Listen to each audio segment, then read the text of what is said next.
আমার বিল্ডিং লাইনের ঠিকাদার ভাই হলো হইয়ার একজনে যে খাম রাখা যায় আর মারে 300 টাকা রেট সারাও 300 টাকার থাকবে তার কাছ থেকে খাম চিনাইতা করি 280 যাই না বুঝছেন এই খাসলটা ছাড়ি দেও আর মোটামুটি সারাও আগ বাড়িবা এই খাসলত ছাড়ি দেও এক রেটে সারা খাম করে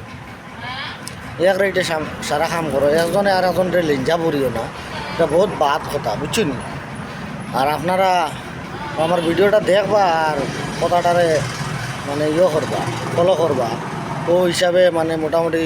রেট যেগুলো চলে এখন ও রেটে লইয়া ফুসাইব খাম ও রেটে আপনারা খামটা লইবা বিশেষ করে আপনারা লাগে ভিডিওগুলো বানাই আর এজনে খাম রাখাত গেল গিয়া 300 রেট মারলো এগুলি গেস্তরে খাম চিনাইতাম করে 280 মারবা না আপনারা 280 মারবা না কেউ 200 টাকাত কাম করি নাই কিলা উঠাইন বিল্ডিং আমি চিন্তা করিয়া পাই না আর বাদে তো 200 টাকাত লইয়া 6-9 শুরু মালিকর লগে এখন ফুসাইতে পারেন না লেবার রাজি রাখতে পারেন না হে চলতে পারেন না কিটা করতো কথা হয়ে গেছে মালিকরে ঘুরাইতে বাজে মালিকে আর এক মেস্তরি দোকানে শুরু মালিকও বদনামি মেস্তরিও বদনামি মালিক বদনামি কইবা মেস্তরি লগে মেস্তরিও কইবা আর নেক্সট বার খান দেওয়ার যে যাইব তখন মেস্তরি উঠিয়া কইবা বলে এই যেটা মালিকের মাঝে বেজাল আছে